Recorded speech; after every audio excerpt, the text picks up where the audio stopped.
Kita berdoa.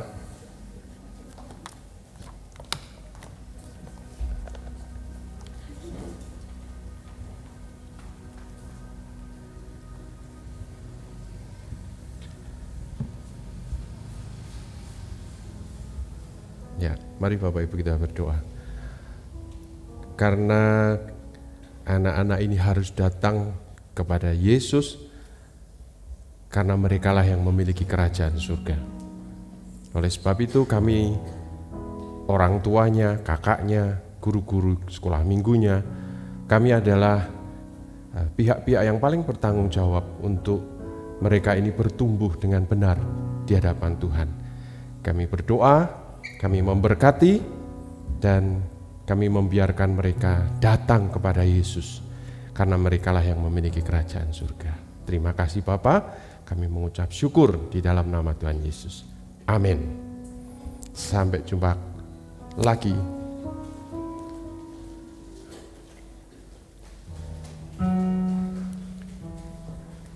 Bapak Ibu Saudara sekalian, pagi hari ini saya akan sedikit keluar dari tema yang sudah diberikan, ya, supaya bisa sedikit refresh gitu ya, berbicara tentang penakluk terus gitu. Nah, minggu lalu ketika Bapak Gembala khotbah, Bapak Gembala itu nyeletuk begini, loh nggak pernah nonton TV gitu. Ya, terus saya ngomong sama Nathan di samping saya, Nathan, kamu masih tahu TV? Gitu. TV itu apa Nathan? Gitu. Ya, kita ini hidup di zaman peralihan Bapak Ibu. Ya, generasi saya ini masuk di generasi X, istilahnya begitu ya, Gen X. Generasi saya adalah generasi yang secara multimedia itu paling lengkap. Saya masih merasakan menonton dokumentasi, menonton film itu dengan proyektor yang bentuknya film, roll film gitu, seperti nonton bioskop. Itu saya masih merasakan itu. Kemudian beralih ke video VHS, kasetnya segede gini. Ya, kemudian jadi kecil, beta. Kemudian jadi compact, jadi kecil sekali. Kemudian mulai berubah menjadi cakram, istilahnya dulu. Ya, bentuknya disk gitu. Kemudian berubah lagi menjadi disket. Masih ingat? Ya, ada yang bahkan belum lahir waktu disket ada nih pasti ya. Akhirnya jadi kecil, sekarang hanya sebesar flash disk. Flash disk yang saya punya itu sudah 1 cm Bapak Ibu. Hari ini. Jadi saya lahir di masa yang pencatatan atau penyimpanan dokumentasi itu mulai dari buku, textbook, kuliah masih bawa buku-buku yang bukunya segede ini, tebelnya segini-segini. Itu saya masih menjalani itu. Sampai perubahan-perubahan di masa digital. Ya, jadi kalau hari ini Bapak Gembala kemarin tanya, wah nggak pernah nonton TV, ya memang sudah nggak zaman TV gitu. Sudah nggak musim, kalau kita masih bertanya TV itu langsung ketahuan umurnya berapa gitu. Ya, gitu. Kalau saya tanya ke ibu-ibu, kalau ibu-ibu mungkin masih tahu lah, kalau bapak-bapak mungkin apa itu gitu ya. Ibu-ibu gimana, sudah ke season berapa Layangan Putus? Ada yang senyum, ada yang bertanya, opo kui? Ya, nah itu masa transisi. Ya, jadi kalau ibu-ibu masih, kalau ibu-ibu bertanya Layangan Putus, Aris, Lydia, apa itu gitu ya? Nah ibu-ibu berarti masih generasi sama-sama saya gitu. Ya, nanti cari informasi sendiri karena tidak boleh dikhotbahkan tentang Layangan Putus. Ya. Jadi Bapak Ibu Saudara sekalian, jangan-jangan kalau kita tidak mengikuti perkembangan perubahan ini, nanti kita tidak ikut diangkat ke surga. Ya, saya ngomong serius. Ya, karena firman Tuhan itu ngomong begini, bahwa nanti pada saatnya Yesus akan datang di atas apa? Awan-awan. Kalau Bapak Ibu tidak mengikuti perubahan ini, Jangan-jangan kita tidak ikut diangkat ke surga. Karena semuanya sudah ada, Bapak Ibu. Ya, jangan-jangan nanti pengangkatan itu digital, Bapak Ibu, ya. Oke. Mudeng maksud saya? Awan itu bahasa Inggrisnya apa? Cloud. Sekarang semua media penyimpanan ada di mana? Cloud. Ya, oke. Itu intronya. Jadi waktu saya bertanya ke Nathan, emang kamu masih menjamani TV gitu. Justru pada saat itulah saya ada satu bentikan di dalam benak saya tentang arti penting sebuah kehadiran. Ya, saya hadir di sebuah generasi yang old begini. Ya, beberapa di antara Anda hadir pada generasi yang sudah sangat digital, lahir membawa handphone, gitu ya. Lahir bukan nangis tapi lahir langsung bikin reel gitu. Ya. Dan pertanyaan ini jadi sebuah pemicu dalam hidup saya, karena kita hari-hari ini sering sekali mendengar kata-kata ini, yang penting itu kan gitu, ya. Sering ya ibu-ibu, bapak-bapak, yang penting itu kan makan. Apa kalau kita mendengar yang penting itu makan, artinya apa? Makan itu penting. Seharusnya seperti itu ya Pak, makan itu penting. Tetapi kita kehilangan makna ketika kita berbicara, yang penting itu makan. Jadi enggak peduli dia bergizi atau tidak peduli dia enak atau tidak peduli lauknya apa, yang penting makan, betul? Ya, nasi sama garam aja, enggak apa-apa, yang penting makan, betul? Kita kehilangan sesuatu yang seharusnya kita anggap, kita maknai sebagai kata penting. Jadi yang penting itu sudah turun sekali sampai sing penting mangan, kan gitu. Ya. Sama, sing penting kan kebaktian gitu. Pernah? Sering mendengar gitu? Sing penting kan kebaktian. Mbuh neng gereja ndi, sing penting kebaktian. Lebih parah lagi hari-hari ini Bapak Ibu. Sing penting lah kebaktian online dan sebagainya gitu. Ya. Nah, saya ingin kita belajar tentang kata yang penting ini. Kita seringkali kehilangan makna tentang kebaktian, kehadiran kita di dalam ibadah. Mengapa hal ini terjadi? Karena itu tadi, kita hidup di alam perubahan, semua sudah online, offline, digitalisasi dan sebagainya, itu membuat kita ini sedang terombang-ambing dengan yang penting apa ya gitu.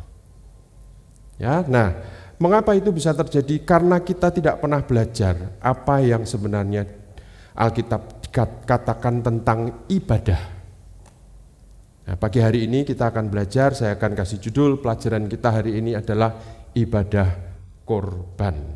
Setiap kali kita mendengar kata korban, pengertian di dalam benak kita itu sudah berubah Bapak Ibu. Korban itu korban bencana alam, korban kecelakaan, begitu kan? Ya, yang nyantol di benak kita. Nah, kita akan belajar bagaimana kata korban ini menjadi sangat penting untuk kita pelajari sejarahnya dan sebagainya. Korban itu korban itu bahasa Arab, ya, dan yang kita serap dari bahasa Arab menjadi bahasa Indonesia, korban. Dia berasal dari kata dasar karaf, ya. Karaf itu artinya membawa sesuatu untuk mendekat dan mempersembahkan kepada Allah. Datang membawa sesuatu untuk mendekat kepada Allah. Itu arti kata korban. Nah, kalau kita tidak belajar ini, maka kita akan mudah sekali membuat jawaban-jawaban yang penting itu. Ya, kita kehilangan sesuatu yang penting yang seharusnya kita pelajari. Korban, membawa sesuatu untuk mendekat dan mempersembahkan kepada Allah. Kata karaf itu berubah, ya, mendapat tempelan-tempelan huruf hidupnya menjadi karib. Jadi sahabat karib itu karaf, Bapak Ibu. Ya, nah ini contoh ayat yang ada di Alkitab. Imamat 1 pasal yang pertama ayat yang kedua, kalau kita baca dari bahasa Indonesianya, kita kehilangan maknanya. Di dalam bahasa Indonesianya itu tertulis begini, berbicaralah kepada orang Israel dan katakan kepada mereka, apabila seseorang di antaramu hendak mempersembahkan persembahan kepada Tuhan, haruslah persembahanmu yang kamu persembahkan itu dari ternak, yakni dari lembu, sapi, atau dari kambing domba. Hanya seperti itu saja. Tetapi kalau kita baca dari cara membaca dari bahasa aslinya di bagian bawahnya itu akan sangat indah sekali kalau kita baca. Ya, kalau saya terjemahkan secara sederhana, ayat di dalam Imamat 1 ayat yang kedua itu ngomongnya seperti ini. Berbicaralah kepada orang Israel dan katakan kepada mereka, apabila seseorang di antaramu hendak datang mendekat itu karaf. Ya, datang mendekat itu berasal dari kata karaf, di situ ditulis yakarif. Ya, apabila seseorang di antaramu hendak datang mendekat yakarif kepada Allah, dia harus membawa korban ya, karaf. Haruslah kalian mendekat, takrifu, karaf lagi. Mendekat itu harus membawa persembahan dari ternak itu juga korban. Ya. Jadi kalau kita baca di dalam bahasa Indonesianya, kita kehilangan maknanya Bapak Ibu. Tetapi kalau kita baca dari bahasa aslinya, kita akan dibawa kepada sebuah pemahaman tentang kata korban. Nah, ketika kamu ada seseorang di antaramu yang ingin mendekat kepada Allah, itu artinya apa? Ibadah, kebaktian. Paham ya Bapak Ibu? Jadi kalau kita mau beribadah kepada Allah, kita mau yakrif kepada Allah, kita harus datang membawa korban supaya kita ini akrab, karib kepada Allah. Nah ini loh Bapak Ibu, ya seharusnya pelajarannya berhenti aja sampai di sini sudah. Maknanya hanya seperti itu, bahwa ketika kita beribadah bersama-sama, kita sedang berusaha untuk mendekat kepada Allah, kita itu harus datang membawa korban. Ya, nah ini penjelasannya ini sekarang, panjang nih, siap-siap ya Bapak Ibu ya, ini agak panjang nih, mungkin nanti bisa 1,5 jam. Ya, kita lihat bagaimana kata karaf ini dipraktekkan di sepanjang ayat Alkitab. Mulai dari Adam, Musa, Salomo sampai di zaman Yesus, semuanya itu bercerita tentang karaf. Ya, ini kan pasti pelajaran sekolah minggu pasti masih hafal ya. Adam dan Hawa hidup bersama-sama dengan Allah. Hidup bersama-sama dengan Allah itu ditulis Shekinah. Shekinah itu artinya hadirat Allah itu nyata. Tinggal diam bersama-sama satu rumah itu Shekinah artinya. Ya, kalau Bapak Ibu mungkin masih ingat ada istilahnya Shekinah glory, kemuliaan Allah. Tinggal di dalam kemuliaan Allah, Shekinah. Ya, waktu Adam dan Hawa diciptakan, dia bersekinah, dia tinggal bersama-sama dengan Allah. Ya, terus nanti ada cerita bahwa ketika hari sore sejuk, Allah berjalan-jalan gitu, kayak ini ya cerita kancil nyolong timun gitu, Allah berjalan-jalan. Nah itu mencoba menjelaskan kepada manusia bagaimana Allah yang tidak terbatas itu hidupnya bersama-sama dengan Adam dan Hawa, bersekinah bersama-sama dengan Adam dan Hawa. Terus kita tahu ceritanya bahwa Adam dan Hawa itu jatuh di dalam dosa, ya, yang makan pertama kali buahnya adalah Adam. Kenapa Alkitab mencatat yang makan pertama kali adalah Hawa, tetapi Alkitab mencatat dosa Adam. Nah, ya itu Bapak Ibu mesti teliti tuh, asik. Ya, kemudian setelah dikasih tahu Adam semua buah di taman ini boleh kamu makan kecuali pohon tentang pengetahuan yang baik dan yang buruk. Ya, Adam waktu itu belum ada Hawa. Jadi Adam sendirian dikasih perintah itu untuk tidak boleh makan. Kemudian diciptakanlah Hawa. Kemudian Hawa makan. Ya, yang makan itu adalah Hawa duluan. Kemudian Hawa ngomong, enggak, ini makan enak gitu. Kamu enggak mati kok kalau makan ini. Kok Hawa bisa tahu bahwa kamu enggak mati kok kalau makan seperti ini? Karena apa? Karena Adam cerita ke Hawa, Hawa, ya, jangan makan ini ya, yang ini enggak boleh ya, gitu. Ya, itu namanya sekinah, rembugan suami istri. Gitu ya. Kemudian Hawa sudah dikasih tahu, Hawa tetap makan. Adam tidak stop dosanya Hawa. Dia malah apa? Ikut makan. Dan setelah ikut makan, tiba-tiba Tuhan bertanya gini, Adam, di manakah kamu? Gitu. Ya, pada saat Tuhan ngomong gini, pada saat kamu makan buah ini, hari itu juga kamu mati. Ya, kenyataannya mati enggak Adam? Enggak mati. Karena Tuhan masih jalan-jalan lagi, ya. Kemudian Tuhan masih bertanya, Adam, di manakah kamu? Apa Tuhan itu kurang maha tahu sehingga Tuhan bertanya, Adam, di manakah kamu? Bukan seperti itu, Bapak Ibu. Kenapa Tuhan bertanya, Adam, di manakah kamu? Karena apa? Sekinah itu hilang. Ya, yang tadinya bersama-sama dengan Allah, dosa itu artinya terpisah dari Allah. Sekinahnya hilang. Sehingga Tuhan bertanya, ya ampun Adam, karena aku sudah kasih tahu toh tidak boleh makan ini, gitu. Ya, kalau Bapak Ibu cermati nanti ayat selanjutnya di sana dikatakan keturunannya, ya saya ingat-ingat. Ya, jadi Hawa nyalahkan ular, Adam nyalahkan Hawa, Hawa nyalahkan ular. Ya, kemudian Allah marah. Allah mengkutuk ular, mulai hari ini walaupun engkau adalah binatang yang paling cerdik, tetapi mulai hari ini engkau akan berjalan dengan perutmu. Ya, debu tanah itu akan menjadi makananmu. Itu kutukan kepada ular. Ya, kemudian Allah berkata seperti ini, keturunannya Hawa, ya, keturunannya akan meremukkan kepalamu dan engkau akan meremukkan tumitnya. Ya, permusuhan antara keturunan ular dan keturunan perempuan yang namanya Hawa ini akan berlangsung terus menerus. Ya, ketika apa? Sekinah itu terputus. Ya, itu terus terjadi sampai nanti Yesus mati di atas kayu salib. Ya, ini akan menjadi sebuah pelajaran sendiri nanti di bulan April di Paskah. Ya.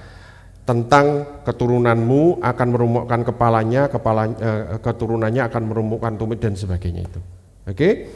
Ketika sekinah itu sudah terputus, maka yang terjadi adalah Adam dan Hawa merasa malu membuat cawat dari daun. Ya, apa yang terjadi selanjutnya? Dibuatkan baju dari bulu domba, diusir dari Taman Eden, ada satu pohon lagi yang dijagai dengan kerup dengan pedang yang menyala-nyala. Mengapa diusir keluar dari Taman Eden, Bapak Ibu? Karena ada satu pohon lagi, yaitu pohon kehidupan. Dan kalau sampai nanti Adam dan Hawa makan lagi pohon kehidupan itu, maka dosa terpisah dari Allah itu akan terjadi selama-lamanya. Paham ya? Jadi supaya tidak terjadi dosa yang kekal, maka pohon kehidupan itu tidak boleh dimakan oleh Adam dan Hawa yang sudah jatuh di dalam dosa. Karena terputusnya sekinah itu tidak boleh terjadi kekal. Paham ya sampai sini? Nah, saya tidak mau cerita itunya. Cerita ininya. Dibuatkanlah dari kulit domba. Pertama kalinya di dalam sejarah penciptaan manusia, Tuhan mengajarkan arti kata korban. Ya, kalau namanya dibuat dari kulit binatang berarti ada binatang yang disembelih, darahnya dicurahkan menjadi korban untuk apa? Untuk keselamatan Adam dan Hawa. Jadi mending Adam dan Hawa diusir keluar dari Eden, ya, dibuat sebuah skenario yang baru supaya nanti ada usaha untuk menyelamatkan manusia. Ya, pertama kali dibuatkan dari kulit bulu domba. Allah mengajarkan tentang korban yang pertama kali kepada manusia. Ya, sampai di situ dulu, pahami itu. Oke, kemudian ceritanya berlanjut di ini, Kain dan Habil. Ya, kalau tidak hati-hati, guru-guru sekolah minggu kita sering karena tidak belajar sejarah, kita sering begini. Kain persembahannya tidak diterima karena buahnya busuk, terus uleren gitu. Ya, padahal nggak ada loh di Alkitab yang ngomong busuk dan uleren itu nggak ada. Ya, itu bisa salah kaprah loh anak-anak nanti. Ya, jadi hati-hati. Ya, yang membedakan Kain dan Habil itu adalah tadi itu loh. Jadi Allah menyediakan satu cara untuk bersekinah, untuk mendekat kembali, untuk karaf kembali itu dengan cara apa? Korban. Nah, tidak ada sebuah korban pun yang dilakukan oleh Kain. Kenapa punya Habil diterima? Karena Habil meneladani cara berkorban dengan cara menyembelih domba. Ya, kalau kita tarik terus nanti itu sampai di kayu salib itu. Ya, di kayu salib itu Yesus disebut apa? Anak domba Allah yang mati disembelih, dikorbankan. Ya, oke, sampai di situ ya Bapak Ibu. Ini Adam dan Hawa. Kita di tabel tadi. Terus lanjut ke ya, ini kan Adam, zaman Adam. Kemudian kita masuk ke zaman Musa.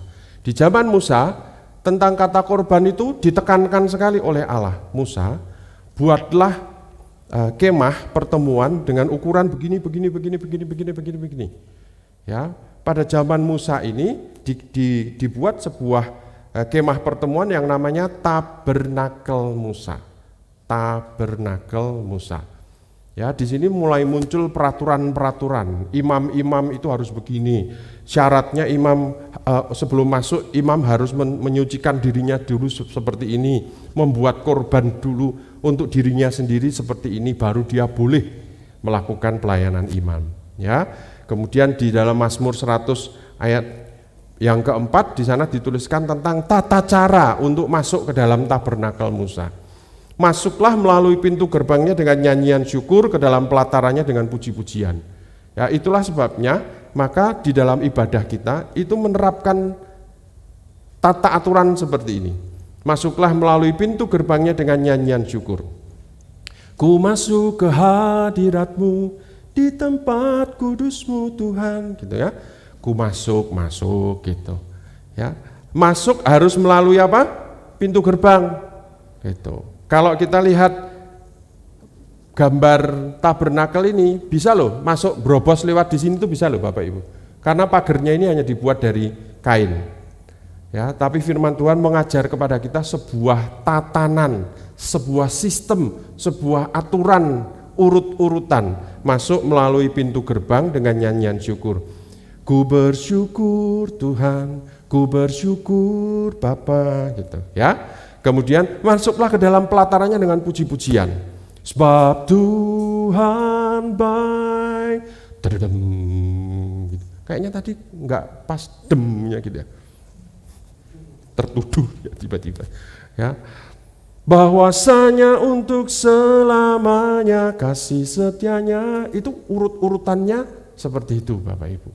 Ya. Tidak bisa tiba-tiba masuk ke dalam sebuah ibadah dengan kenapa kok enggak tiba-tiba kolekte dulu gitu, atau begitu Anda masuk duduk kita langsung mendengarkan firman Tuhan gitu. Ya, ada urutan, ada sistem. Nah, itu terjadi di zaman Musa. Oke. Nah, kemudian masuk ke zamannya Salomo. Salomo lebih rigid lagi, aturannya lebih apa namanya? Lebih detail lagi. Ya, di zaman Salomo kegiatan ibadah korban itu lebih diatur lagi. Ditatanya itu dengan lebih bagus. Jadwal pelayanan imam-imam itu diatur dengan sangat teratur begitu.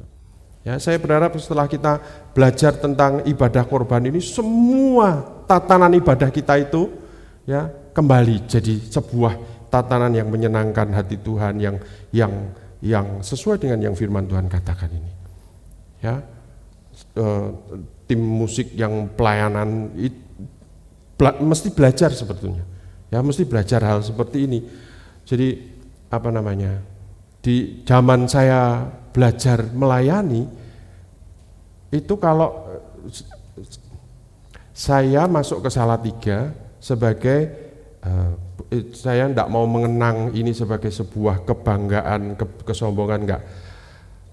Saya masuk ke Salatiga dalam posisi sebagai zaman itu juara 1 lomba bintang radio dan televisi menyanyi. Ya, Bapak Ibu, saya masuk ke gereja itu enggak serta-merta gini, wah ada juara menyanyi langsung naik panggung, enggak ada Bapak Ibu. Diamati setahun dibiarkan. Juara nyanyi loh, saudara, dianggur ke. Kalau Liodra masuk ke gereja kita itu langsung naik singer tuh. Ya kan?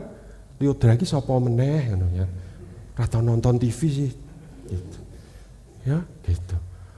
Itu saya dibiarkan Bapak Ibu, dibiarkan 1 tahun hanya untuk dilihat ini anak setia enggak gitu. Ya, orang-orang yang memuridkan saya di zaman dulu itu ketatnya seperti itu. Baru setelah itu naik jadi apa? Singer Bapak Ibu. Gitu ya. Jadi singer itu tugasnya apa? Enggak cuman nyanyi, jadi singer itu tugasnya apa? Jumputi kabel sing pating kelolor ini loh Bapak Ibu. Diajari cara gulungnya, merapikan panggung, ngepel panggung, itu kerjaannya singer. Dididik menjadi imam itu seperti itu. Ya, kalau sudah ngomong bahwa hari Rabu jam 6 sore pertemuan tim musik itu enggak ada sakit panas, enggak ada covid, enggak ada apa, ya harus tim musik gitu. Apalagi kalau namanya latihan band, kesinggung kabeh sing nang dhuwur panggung iki. Latihan tuh enggak ada namanya dipindah ya Om, ya Nathan. Di Nathan di. Gitu. Enggak ada Bapak Ibu, strict, tajam sekali, disiplin sekali. Ya. Pelayanan itu nomor 1, TAS itu nomor 2, saya kasih tahu. Ki sesat operasi saja ya. TAS itu bisa nomor 2, artinya begini loh. Kalau jadwalnya latihan, itu ya enggak ada alasan gini, aku enggak bisa latihan ya karena belajar untuk TAS besok, enggak ada. Kalau kamu tahu besok kamu TAS, jam 6 kamu latihan, belajarmu harus jam 4.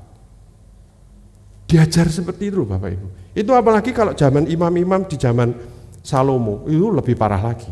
Diawasi oleh ayah mereka, latihan itu 24 jam.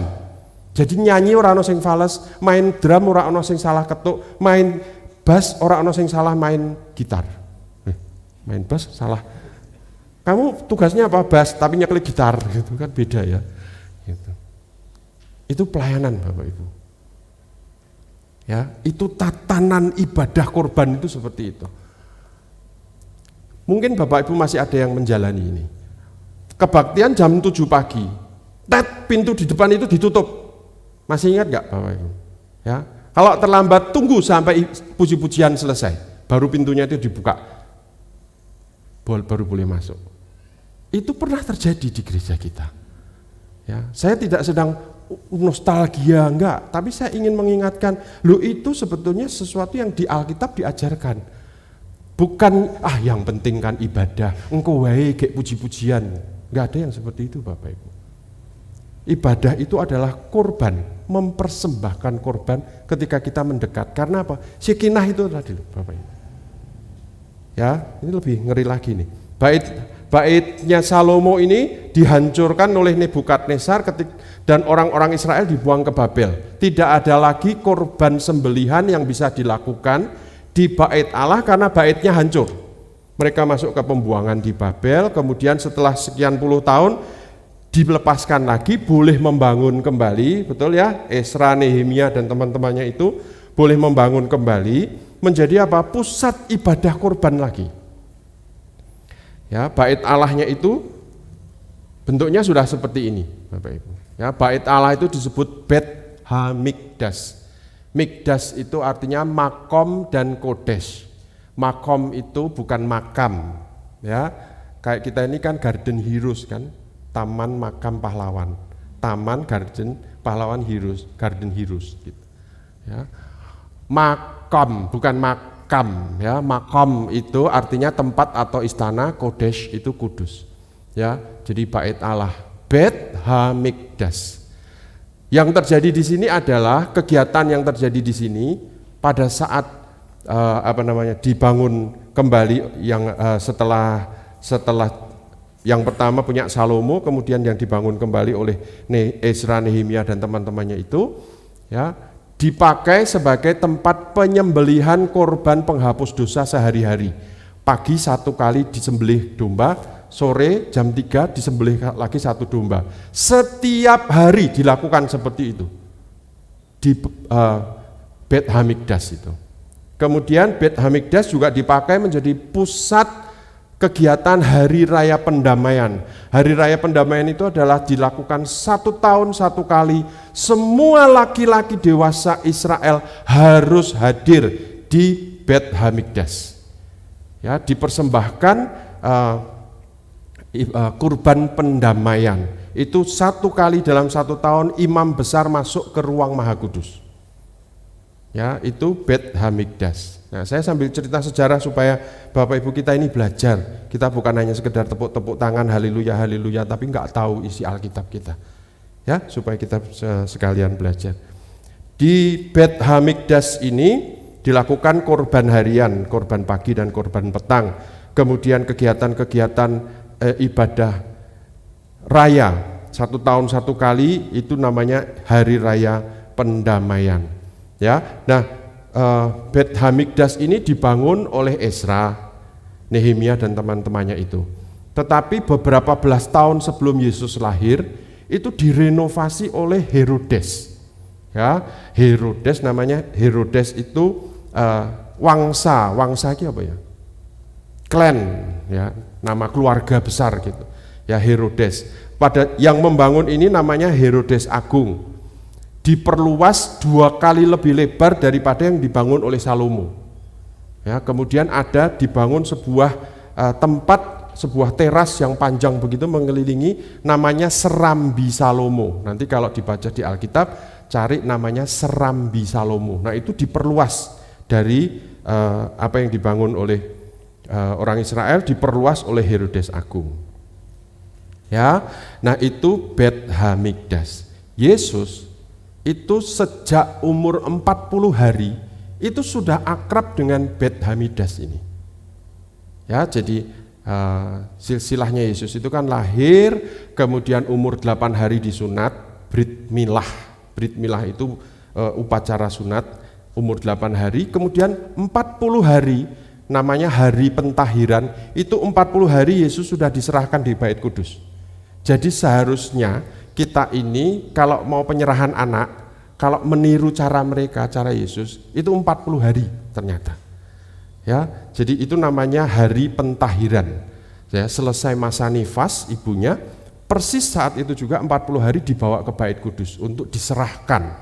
Semua anak laki-laki Israel harus mengalami namanya hari pentahiran 40 hari di Bait Allah. Jadi umur 40 hari Yesus itu sudah di Bait Allah. Ya, firman Tuhan tidak menceritakan hari-hari yang selanjutnya karena apa? Begitu selesai mereka bisa pulang, mereka pulang ke Galilea. Ya, lokasinya jauh dari Bet Hamikdas ini. Baru nanti waktu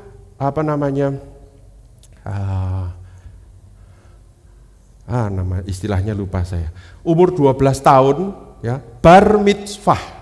Umur 12 tahun Yesus balik lagi diceritakan, balik lagi dibawa ke Bait Allah. Karena bar mitzvah itu harus dilakukan di Bait Allah. Dari perlindungan orang tua kandungnya pada saat usia 12 tahun itu ditahbiskan dengan acara bar mitzvah. Di sana dimulai dikatakan bahwa mulai hari ini engkau adalah anak Taurat. Ya, dari orang tua diserahkan kepada apa? Hukum Taurat. Itu namanya bar mitzvah umur 12 tahun. Terus firman Tuhan katakan Yesus ketinggalan. Ingat? Ya, setelah jalan 1 hari lamanya baru orang tuanya sadar Yesus hilang. Ternyata malah ngomong-ngomong ngobrol dengan ahli Taurat dan Farisi di Bait Allah. Ya, jadi Yesus adalah pribadi yang sudah sangat akrab sejak umur 40 hari di Bait Allah, di Bet Hamikdas ini. Ya. Nah, Bapak Ibu jangan lupa, selain Bet Hamikdas, di zaman Yesus hidup ada yang namanya sinagog. Ya, kalau Bet Hamikdas itu adalah bait kudusnya, bait sucinya, ada yang namanya sinagog. Ya, atau disebut kenisah, Bet Kneset. Tadi kan Bet Hamikdas, ini namanya Bet Kneset. Kenisah, sinagog itu sama, ini bahasa Yunani. Dari kata sin dan agog. Sin itu artinya bersama-sama, agog itu belajar. Ya, jadi yang dipersembahkan persembahan pagi dan persembahan petang itu Bet Hamikdas, yang ini Bet Kneset atau sinagog. Ya, di sinagog ini kegiatannya seperti ini: pembacaan gulungan kitab Taurat, pembacaan gulungan kitab nabi-nabi. Masih ingat pada Yesus diserahkan gulungan kitab Nabi Yesaya? Ada ayat itu ya? Nah, itu terjadi di sinagog. Kemudian isinya adalah nyanyian mazmur. Kegiatannya adalah pendalaman firman Tuhan. Bahasa aslinya adalah midras. Kalau dengar kata midras, ingat apa sekarang? Madrasah. Itu dari kata midras. Ya, jadi kata madrasah itu dari kata midras, artinya pendalaman firman. Kemudian ada Shema, pengakuan iman. Ya, pengakuan iman orang Israel itu ini penting sekali Bapak Ibu. Ya, kalau saudara-saudara kita Muslim itu kan punya juga istilahnya apa ya? Pengakuan imannya mereka itu apa namanya? Lupa saya. Ya, ini pengakuan iman. Ya, syahadat. Nah, syahadat itu pengakuan iman itu syahadat. Itu dari kata Shema. Ya, kemudian puji-pujian sanctus, kemudian ada berkat, kemudian setelah zaman Yesus mati di sinagog itu diselenggarakan perjamuan kudus. Karena perjamuan kudus tidak bisa diselenggarakan di Bet Hamikdas, bisa dibunuh sama ahli Taurat dan orang Farisi. Ya, jadi perjamuan kudus diselenggarakan di sinagog. Jadi Yesus juga di sinagog, Yesus juga di Bet Hamikdas, dia menggunakan dua-duanya itu. Nah, hari ini pola-pola ini yang berkembang di gereja kita, di gereja modern, pola-pola yang terjadi di sinagog.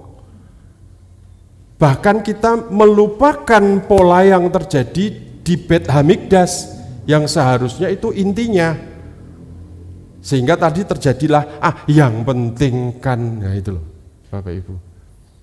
Pola mempersembahkan korban di Bet Hamikdas itu lupa kita. Padahal itu yang penting Bapak Ibu. Kita kehilangan kata makna yang penting karena kita mengembangkan pola di sini. Ya, ini sinagog, tempat belajar bersama-sama. Ya, kalau sekarang itu berkembang jadi apa? Pesantren. Gitu. Oke, Bapak Ibu, itu sejarahnya seperti itu. Jadi dari dari Adam, Musa, Salomo sampai Yesus. Di zaman Yesus pola itu terjadi. Dan ketika Yesus mati pada tahun 33, masih berjalan. Bet Hamikdas masih berjalan, sinagog masih berjalan, sampai kurang lebih tahun 68 atau tahun 70, Bet Hamikdas itu hancur lagi. Ya, dihancurkan lagi, dibakar sampai rata dengan tanah. Ya, kemudian orang Kristen, orang Yahudi dan orang Kristen mulai mengembangkan sinagog karena sudah tidak ada lagi Bet Hamikdas. Ya, jadi seluruh kegiatan peribadahan itu dilakukan di sinagog-sinagog. Ya, nah di sinagog karena proses penyembelihan korban pagi dan korban petang itu hanya boleh dilakukan di Bet Hamikdas, maka di sinagog tidak dilakukan lagi. Yang dilakukan adalah diganti persembahan korban itu diganti dengan doa 3 kali sehari. Bahkan yang lebih ortodok melakukan 5 sampai 7 kali sehari. Dan pola itu masih diikuti oleh saudara-saudara kita Muslim. Ya, salat, berdoa 5 hari 5 kali dalam sehari. Itu dilakukan sebagai ganti apa? Sebagai ganti korban sembelihan itu tadi. Nah kita, Bapak Ibu, hilang semua itu. Korban-korban itu bahkan sudah hilang semua. Yang penting, nah itu loh. Ya, dan saya ingin pagi hari ini kita belajar sebuah yang penting, yang seharusnya memang penting untuk kita lakukan. Ya, kita harusnya berani berkata bahwa korban itu adalah sebuah harga untuk mendekat, bersekinah kembali kepada Allah. Itu korban. Ya, karena Keluaran 23 ayat 15 di sana dikatakan, tetapi janganlah ada orang yang menghadap ke hadiratku dengan tangan hampa. Tidak boleh datang, tidak boleh membangun sebuah syekinah kalau kita tidak datang dengan korban. Itulah sebabnya Yesus mati di atas kayu salib sebagai korban anak domba Allah yang masuk ke dalam bait yang lebih luar biasa, bukan dengan darah domba yang dikorbankan pagi dan petang, tetapi dengan membawa darahnya sendiri sebagai korban harga untuk mendekat kepada Allah. Paham ya Bapak Ibu? Jadi mengapa Yesus mati di atas kayu salib sebagai anak domba Allah yang dikorbankan? Itu menjawab sejak dari Adam.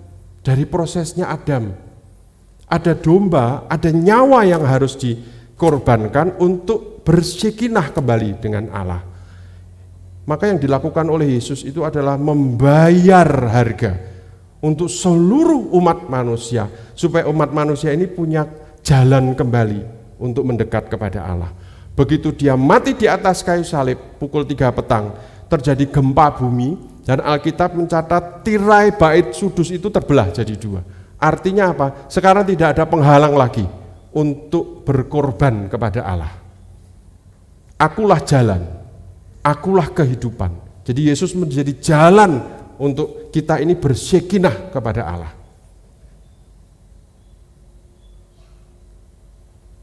Paham ya Bapak Ibu? Jadi beribadah itu bukan liturgia. Beribadah itu bukan kegiatan setiap hari Minggu. Beribadah itu bukan masalah saya namanya Zoom atau enggak, atau bukan itu Bapak Ibu. Beribadah itu maknanya seperti ini. Saya ketika kita masih bisa beribadah dengan hadir bersama-sama seperti itu, kenapa enggak gitu loh? Kenapa kadang-kadang kita punya alternatif online? Saya masih ada dalam sebuah, ya mungkin karena saya generasi yang kuno mungkin ya gitu. Jadi kalau saya nggak hadir secara fisik rasanya nggak mantep gitu. Ya itulah barangkali nanti ya Yesus itu datang di atas awan-awan, itu datangnya di mana? Datangnya bukan di Papua loh Bapak Ibu. Bukan di atas Borobudur, bukan. Tapi di tanah perjanjian. Tapi bagaimana pada saat detik Yesus hadir di tanah perjanjian, di tempat yang dia mau dia hadir, itu orang di seluruh dunia bisa berkata, seluruh lidah mengaku, seluruh lutut bertelut. Caranya gimana? Kok bisa tahu? Online. Ya, saya nggak tahu tahun 2024, 2025 nanti ya. Teknologi digital itu sampai seperti apa sehingga terjadi sesuatu sekarang aja terjadi sesuatu itu dalam hitungan menit menyebar ke seluruh dunia. Menit Bapak Ibu, masih menit. Nah saya menantikan nanti sampai second, sampai detik ketika Yesus turun di atas awan-awan, seluruh dunia, di dunia manapun juga detik itu juga melihat Yesus. Itu online Bapak Ibu ya. Tetapi sampai menuju ke sana, jangan beralasan untuk tidak memiliki makna ibadah yang benar. Itu poin saya. Ya, saya tidak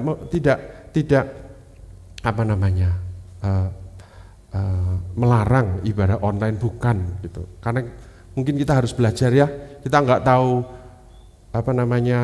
habis Delta, Omikron ini katanya nggak apa-apa. cuman kayak orang flu katanya begitu ya. Ya Delta Omicron, dan nanti kalau muncul lagi Dakron misalkan gitu. Ya, varian baru Dakron itu, lockdown lagi gitu. Ya, online lagi kita. Bukan tidak boleh, bukan.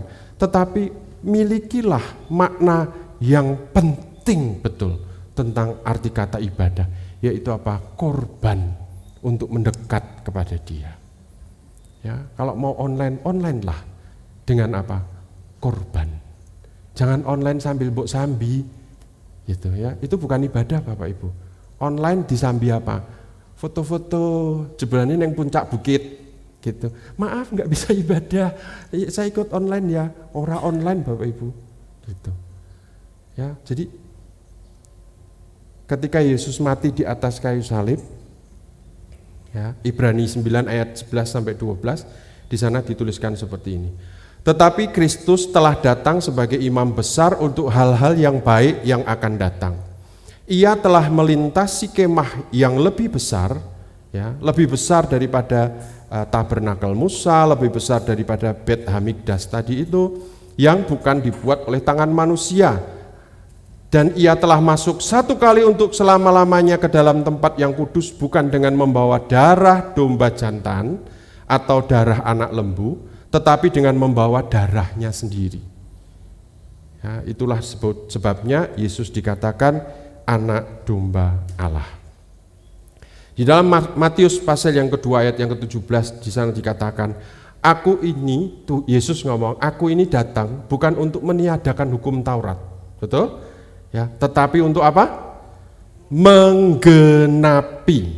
Jadi yang dilakukan dengan korban pagi, korban petang, darah domba, darah lembu dan sebagainya itu kan hukum Taurat. Dia tidak datang, Yesus tidak datang untuk meniadakan ini, bukan, tetapi untuk menggenapi. Menggenapi itu artinya apa? Aku loh jadi korbannya itu. Menggenapi itu artinya itu Bapak Ibu. Aku ini yang jadi dombanya itu. Dia membawa darahnya sendiri. Ya, jadi betapa kita seharusnya lebih menghargai, lebih memaknai kata pentingnya korban, karena Dia sudah membayar dengan darahnya sendiri. Jadi ibadah itu artinya adalah usaha manusia untuk bersekinah, untuk bisa tinggal bersama-sama dengan Allah, dengan membawa segala sesuatu untuk mendekat, karif, yakruf yang tadi itu ya, dan membawa korban persembahan kepada Allah. Itu arti kata ibadah. Ya, Bapak Ibu, mari miliki makna yang benar, seperti yang Alkitab ajarkan tentang ibadah yang benar. Bahkan Yesus berkata seperti ini, jika hidup keagamaanmu tidak lebih baik daripada ahli Taurat, maka engkau tidak bisa masuk ke dalam kerajaan surga. Ahli Taurat itu mempersembahkan pagi petang tiap hari pagi petang.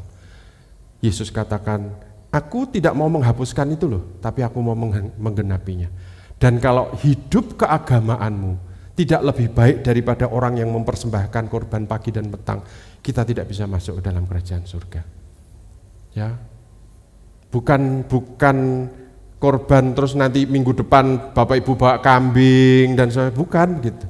Ya, karena itu sudah digenapi oleh Allah. Tetapi makna bahwa ibadah itu berkorban itu harus kita lakukan. Amin. Ya. Pelajaran tentang ibadah korbannya sampai di sini Bapak Ibu. Izinkan saya menyambung dengan sebuah pelajaran lagi. Karena ini 10 menit saja. Karena masih suasana Natal kan, gitu ya. Kita tidak sempat belajar tentang ini. Masih berhubungan dengan tadi domba Allah dan sebagainya ini. Ya, tentang ibadah kita selesaikan ya, Bapak Ibu. Nanti kalau materi-materi seperti ini bisa selalu Bapak Ibu minta di multimedia. Yohanes pasal yang pertama ayat yang ke-29 ya. Yohanes pasal yang pertama ayat yang ke-29, di sana dituliskan firman Tuhan yang berkata, pada keesokan harinya Yohanes Pembaptis maksudnya, Yohanes Pembaptis melihat Yesus datang kepadanya dan berkata, lihat, anak domba Allah yang menghapus dunia. Jadi Yohanes Pembaptis ketemu sama Yesus, langsung Yohanes Pembaptis itu nuding gini, lihat itu anak domba Allah gitu. Ya, apa dipikir Yohanes Pembaptis itu sedang menyindir Yesus? Bukan, Bapak Ibu. Ya, ingat Yohanes Pembaptis itu adalah sepupunya Yesus. Ya, mamahnya Yohanes Pembaptis, Elisabeth, itu adalah kakaknya Maria, ibu Yesus. Ya, jadi Yohanes Pembaptis dan Yesus itu sepupu, usianya itu bahasa Inggrisnya ki unda-undi. Ya, unda-undi bahasa Inggrisnya apa ya? 11 12 gitu. Ya, usianya itu sama, itu hampir sama. Jadi Yohanes Pembaptis kenal baik itu Yesus itu siapa, itu sepupunya. Tetapi begitu Yesus muncul ke publik usia 30 tahun. Kenapa 30 tahun? Karena aturan orang Yahudi 30 tahun laki-laki baru boleh muncul, baru boleh dikenali. Ya, begitu Yesus muncul, dia langsung tuding hidungnya Yesus. Lihatlah anak domba Allah, dia bilang gitu. Ya, dan gak main-main loh Bapak Ibu. Besok paginya, firman Tuhan catat itu. Besok paginya ketemu lagi, Yohanes Pembaptis ngomong lagi, itu loh, itu anak domba Allah gitu. Itu Mesias, Yohanes Pembaptis itu ngomong seperti itu. Ya, nanti dibaca sendiri di firman Tuhan di Alkitab Bapak Ibu Saudara. Kenapa Yohanes Pembaptis ngomong seperti itu? Yohanes Pembaptis itu adalah anak seorang imam. Anak seorang imam itu syarat hidup bersama-sama dengan hukum Taurat dan kitab nabi-nabi itu jauh lebih berat daripada anak yang bukan imam bapaknya. Ya, jadi kitab nabi-nabi itu dihafalkan sekali oleh Yohanes Pembaptis. Maka dia tahu dengan sangat paham sekali ketika Mika menuliskan ayat seperti ini. Mika pasal yang keempat ayat yang ke-8. Dan engkau hai menara kawanan domba, hai bukit putri Sion, kepadamu akan datang dan akan kembali pemerintahan yang dahulu, kerajaan atas putri Yerusalem. Ini berbicara tentang apa? Mesias yang akan datang. Ya, Mika berkata, dan engkau hai menara kawanan domba. Kalau kita tidak belajar Bapak Ibu membaca hai engkau menara kawanan domba, lewat gitu aja. Saya akan jelaskan ini buat Bapak Ibu. Mika ayat yang pasal yang kelima ayat yang pertama, tetapi engkau hai Bethlehem Efrata, Yesus lahir di mana? Bethlehem di Efrata. Hai yang terkecil di antara kaum Yehuda, Yesus lahir dari kaum apa? Yehuda, keturunan Daud. Daripadamu akan bangkit bagiku seorang yang akan memerintah Israel. Ya, itu namanya Mesias. Jadi Mika sudah menubuatkan, dan yang dinubuatkan oleh Mika itulah yang dibaca oleh Yohanes Pembaptis. Ya, nah sekarang saya mau jelaskan pada Bapak Ibu menara kawanan domba. Menara kawanan domba. Menara kawanan domba itu bahasa aslinya adalah Migdal Eder. Migdal Eder, bentuknya kira-kira seperti ini. Ya, bentuknya kira-kira seperti ini. Bentuknya menara kawanan domba. Ini sudah pernah disebut nih sama Jeffrey, Migdal Eder. Ya, tapi dia sebutkan satu kilas gitu aja. Migdal Eder adalah yang disebutkan oleh Mika tadi itu, ya, menara kawanan domba. Itu sudah ditulis di dalam Kejadian 35 ayat 19 sampai 21. Demikianlah Rahel mati, lalu ia dikuburkan di sisi jalan di Efrata, yaitu Bethlehem. Bethlehem Efrata. Ya, Yakub mendirikan tugu di atas kuburnya, yaitu tugu kubur Rahel sampai sekarang. Sesudah itu berangkatlah Israel. Israel itu kan namanya Yakub, ya. Sesudah itu berangkatlah Yakub atau Israel, lalu ia memasang kemahnya di mana? Di seberang Migdal Eder. Ya, jadi Rahel, ya, mohon maaf Bu Gembala, Rahel itu artinya biri-biri betina. Ibu biri-biri. Biri-biri betina itu Rahel artinya. Rahel mati melahirkan Benyamin, dia mati karena kesulitan melahirkan. Saking cintanya Yakub pada Rahel, dia mendirikan tugu, ya, namanya Migdal Eder. Karena apa? Kalau aku ingat Rahel, aku ingat biri-biri betina, maka dia berdiri di atas Migdal Eder melihat biri-biri. Itu ceritanya seperti itu, Bapak Ibu. Ya, Migdal Eder. Nah, saya akan buat lebih singkat ceritanya. Migdal Eder pada zaman Herodes Agung yang tadi saya sebutkan itu ya, pada saat Herodes Agung itu 14 tahun sebelum Yesus lahir kira-kira. Migdal Eder itu dipakai Tugu Yakub yang dibangun oleh Yakub itu bentuknya menara, itu dipakai sebagai sebuah kawasan khusus untuk memelihara kambing, domba, ternak yang khusus disembelih untuk korban pagi dan korban petang di Bet Hamikdas. Tidak boleh diambil dari peternakan yang lain, hanya boleh diambil dari Migdal Eder. Di mana Yesus lahir? Migdal Eder, karena dia adalah anak domba. Jadi semua domba-domba yang akan dipersembahkan di Bet Hamikdas itu harus diambil dari Migdal Eder. Ya, tempatnya di mana? Di Bethlehem Efrata. Mengapa pada saat itu hotel-hotel penuh? Ya memang nggak tahulah gimana Tuhan membuat supaya tidak lahir di hotel, tidak lahir di bidan, tidak lahir di rumah sakit bersalin, tapi lahirnya di mana? Migdal Eder. Bentuknya Migdal Eder, bentuk Yesus lahir di mana? Di gua.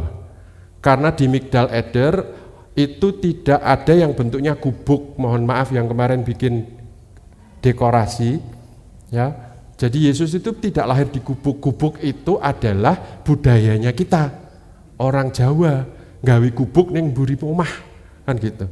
Kandang kambing di belakang rumah. Jadi waktu kita membaca firman Tuhan, Yesus lahir di kandang kambing, oh di gubuk, dibuatlah gubuk gitu, bukan. Bentuknya gua. Ya, jadi di cerukan tanah begitu. Ya ada bukit kecil gitu tuh diceruk. Nah, itu kambing-kambing itu ditaruh di situ. Itu khusus, kawasan itu khusus untuk kambing yang akan dipersembahkan di Bet Hamikdas. Yesus lahir di situ karena dia adalah anak domba Allah yang akan mati sebagai penggenapan dari seluruh hukum di Bet Hamikdas. Bapak Ibu, kalau saya menjelaskan seperti ini ngantuk apa? Oh, kayak ngono ta jebule gitu. Ya, saya ingin midras itu terjadi di gereja kita, Bapak Ibu. Jadi ke gereja itu bukan untuk haleluya. Aduh, saya lebih ngeri lagi, Bapak Ibu. Sekarang itu hati-hati. Yo ini hati-hati gitu ya. Anak saya itu kebaktian online. Lagunya apa, Bapak Ibu? Bukan King Kong badannya besar lagi, bukan. Lagunya itu bisa masuk kata-kata apa? Doraemon. Doraemon itu bisa masuk ke kata-kata pujian loh. Pernah dengar? Ada Doraemon, ada pokoknya itu ya Spider-Man, Doraemon, Captain Marvel itu sebutkan semua. Itu nyanyian ibadah anak-anak, itu kan mengerikan ya. Ada Doraemon, nanti tanyalah sama anak-anak seusia anak saya pasti tahu lagu itu. Kalau dulu kan lucu. Ya masih lucu lah, King Kong badannya besar, walaupun itu nggak ada King Kong di Alkitab kan juga nggak ada gitu. Ya itu karena apa? Midrasnya nggak berjalan. Gereja sebagai sinagog itu tadi sebagai sebuah midras tidak berjalan. Jadi yang berjalan adalah apa? Pengaruh-pengaruh dari luar yang dimasukkan. Ya Doraemon dan sebagainya gitu, Captain Marvel itu bisa masuk. Akhirnya ya ending-endingnya tapi tetap gini, tetapi hatiku bukan pada Doraemon tapi pada Yesus Tuhan. Endingnya ya bagus gitu. Tapi kan orang Alkitabiah ya Bapak Ibu. Ono Doraemon segala itu. Ya. Satu kerinduan saya, kenapa saya mengajarkan seperti ini. Kita nggak pernah belajar tentang Alkitab Bapak Ibu. Bukan kalau belajar Alkitab terus jadi pendeta KB, bukan. Tapi kalau Bapak Ibu tahu tentang Migdal Eder, menara kawanan domba, mengapa Yesus lahir di situ, hubungannya apa anak domba dengan mati di atas kayu salib, kita jadi tahu. Yang penting apa itu kita jadi tahu. Amin. Ya. Nah, semoga pelajaran-pelajaran midras seperti ini itu bukan hanya terjadi hanya di mimbar. Ya, kami pengurus-pengurus gereja ini sedang memikirkan sebuah bentuk-bentuk yang berbeda, nggak tahu nanti online lah, nanti Zoom lah, atau apapun lah bentuknya, supaya apa? Pelajaran tentang Alkitab itu kita tuh betul-betul paham. Ya, mengapa roti besar itu bisa menyerang kita? Karena mereka paham tentang kitab mereka. Ya, walaupun kita bilang salah dan sebagainya. Nah, kita yang tahu bahwa kitab kita itu betul, harusnya kita midras, menggali itu. Ya, supaya kita bisa menjawab. Ya, supaya kita bisa jadi penakluk. Amin. Ya. Yuk, kita akhiri. Nyanyi lagu apa ya? Enggak jadi nyanyi. Karena di sinagog itu tidak